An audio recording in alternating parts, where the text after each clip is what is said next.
قال الله تعالى في قرآنه المجيد إنا أعطيناك الكوثر يا رسول الله يا حبيب الله দাও গো তোমার দর্শন মিটাও মনের জ্বালা ইয়া রাসূলুল্লাহ ইয়া হাবিবাল্লাহ।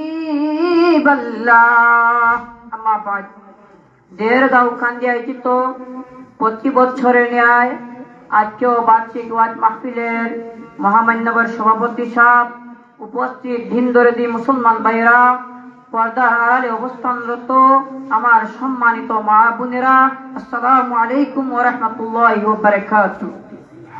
মহান আল্লাহ পাক রব্বুল আলামিনের নিকট লাখ কোটি শুকরিয়া আদায় করছি যে আল্লাহ পাক রব্বুল ইজ্জত এত কনকনে শীতের মধ্যে দু চারটি কথা বলার জন্য এবং আপনাদেরকে শোনার জন্য তৌফিক দান করেছেন।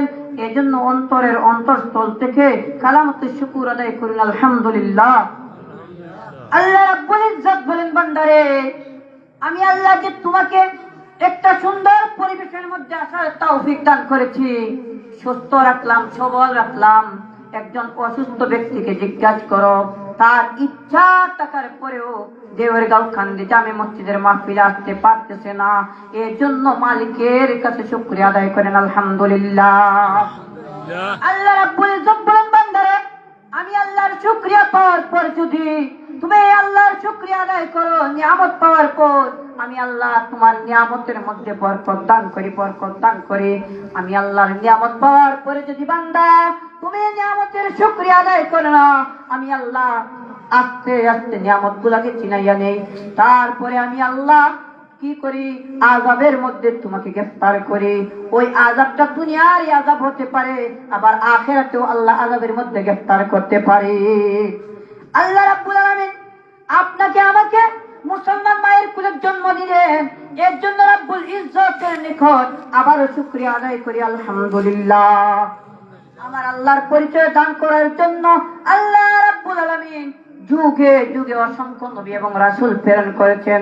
তাদের মধ্য থেকে সর্বশেষ এবং সর্বপ্রথম নবী হলেন আখিরি জামানার নবী হযরত মুহাম্মদ সাল্লাল্লাহু আলাইহি ওয়াসাল্লাম। সবাই বলেন সুবহানাল্লাহ। সবাই জান্নাতে যেতে চায়, কাফির জান্নাতে যেতে চায়, মুশরিক জান্নাতে যেতে চায়, মুসলমান জান্নাতে যেতে চায়, তবে পথ হলো ভিন্ন।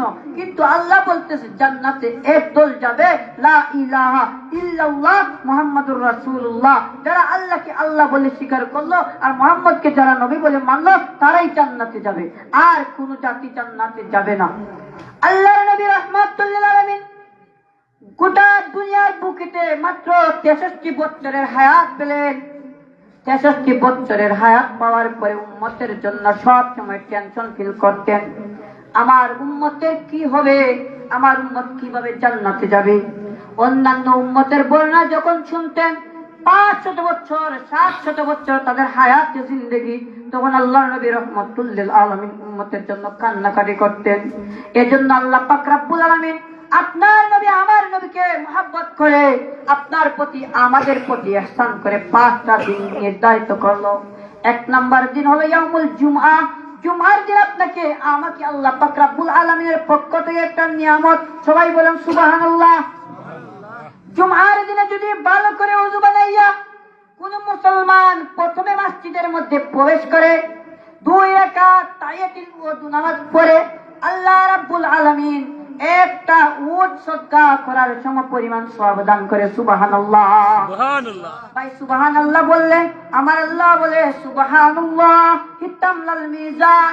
সুবহানাল্লাহ যদি অন্তরের অন্তঃস্থল থেকে বান্দা বলে, আল্লাহ রাব্বুল আলামিন কিয়ামতের কঠিন ময়দানে যে একটা মিজানের পাল্লা দাঁড় করবি, ওই মিজানের পাল্লাটা নেকিয়ে পরিপূর্ণ হয়ে যায়। সুবহানাল্লাহ বলেন না কেন? সুবহানাল্লাহ। যদি কোনো মানুষ সুবহানাল্লাহর জায়গায় সুবহানাল্লাহ বলে, আলহামদুলিল্লাহর জায়গায় আলহামদুলিল্লাহ বলে, বক্তা বক্তা যদি সাধারণ বক্তাও থাকে তখন অটোমেটিক তার জবান দিয়ে কথা বের হয়ে আসবে। আর যদি সুবহানাল্লাহর জায়গায় সুবহানাল্লাহ বলে না, তখন বক্তা যত বড় বক্তা হোক না কেন, কোন অবস্থাতে আজরাইল আসার পরেও তার জবান থেকে কথা বার হবে না। এর জন্য কি বলতে হবে, হুজুরদেরকে যেহেতু আপনারা দাওয়াত করছেন, আমার পরে যিনি আসবে আমাদের মসজিদের ইমাম সাহেব মুমিনপুরি, অত্যন্ত সুললিত কণ্ঠের অধিকারী। আমি প্রতি বছর ওনার তাফসিরের মধ্যে বসি, মাশাআল্লাহ। আল্লাহ ওনার হায়াতের মধ্যে বারাকাত দান করে, আপনারা বলেন আমিন।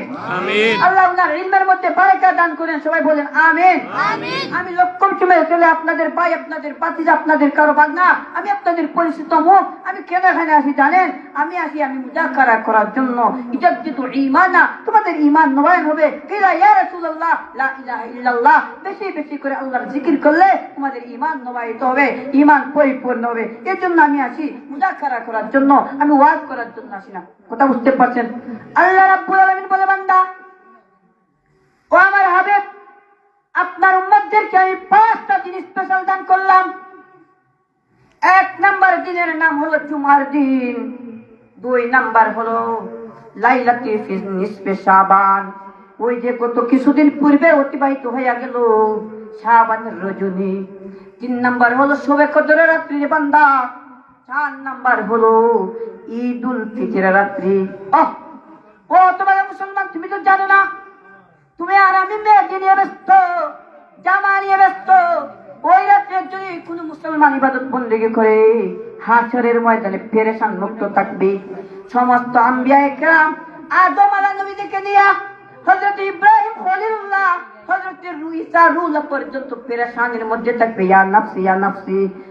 আর আপনার নবী, আমার নবী রাহমাতুল্লিল আলামিন একটা শব্দ বলবে, ইয়া উম্মতি।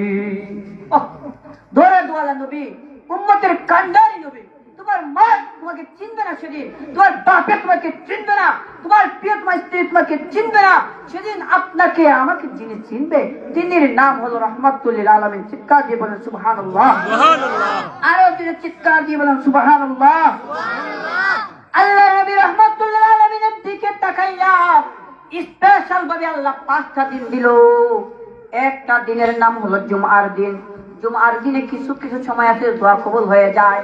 বান্দা পেরেশানের মধ্যে আসো, আসর আর মাগরিবের মাঝখানে দোয়া কবুল করো, জুমার দিন আল্লাহ কবুল কইরা নিবে। বান্দা পেরেশানের মধ্যে আসো, সুবহ বরাতের রাত্রিতে তুমি দোয়া করো, মেয়ের বিয়ে হইতেছে না, লন্ডনের ভিসা লাগেও লাগে না, লাগেও লাগে না, মালিকের কাছে দোয়া করো, লাগিয়া যাইবে লটারি।